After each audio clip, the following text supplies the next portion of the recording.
কিন্তু বেলালকে এত অন্যায় এত জুলুম অত্যাচার করার পরেও বেলাল ইসলাম থেকে এক চুল পিছুপা ঘটেনি। কথা বলেন ঠিক কি না?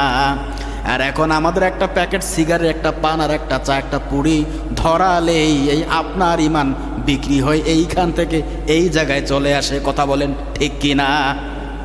রাতের বেলা 400, 500, 1000 টাকা বিলি করে, আর সকাল উঠে বলেন যার খেয়েছি তাকেই দেব, তার সাথে হারামি করব না।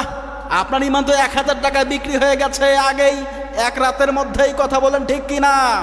বেলাল রাদিয়াল্লাহু তাআলা আনহুকে এতটাই নির্যাতন, এতটাই নিপীড়ন চালালেন, তারপরেও বেলাল ইসলাম থেকে এক চুল পিছুপা সরেনি। এখান থেকে আমাদের শিক্ষা আছে না নাই? আল্লাহ রসুল সাল্লাল্লাহু আলাইহি ওয়াসাল্লাম বেলালকে এতটাই ভালোবাসতেন, ইসলামের প্রথম একটা মসজিদ আছে, এর নাম হচ্ছে মসজিদুল কুবা। ইসলামের প্রথম মসজিদ, যেটা মহানবী সাল্লাল্লাহু আলাইহি সাল্লাম মদিনায় রওনার পথে স্থাপিত করেছেন। আমরা আলিমের ক্লাসে পড়েছিলাম, আল্লাহর নবী নিজ হাতে ওই মসজিদুল কুবা নির্মাণ করেছেন। আবার মদিনায় গেলেন, মসজিদে নববী নির্মাণ করলেন।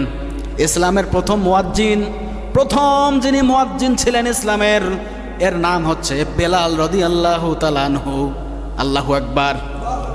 ইসলামের প্রথম মুয়াজ্জিন কে? হযরত বেলাল রাদিয়াল্লাহু তাআলা আনহু। এই মসজিদে নববীতে এখন হাজী সাহেবরা যায়, ওই মসজিদে নামাজ আদায় করে। চিন্তা করে দেখেন, ওই মসজিদের ইমামতি করেছেন স্বয়ং মুহাম্মদুর রাসূলুল্লাহ, আর ওই মসজিদের মুয়াজ্জিন ছিলেন হযরতে বেলাল, আল্লাহর নবীর একজন বিখ্যাত সাহাবী এবং তার মুয়াজ্জিন। বেলাল রাদিয়াল্লাহু তাআলা আনহু সব থেকে বেশি ভালোবাসতেন মুহাম্মদুর রাসূলুল্লাহকে।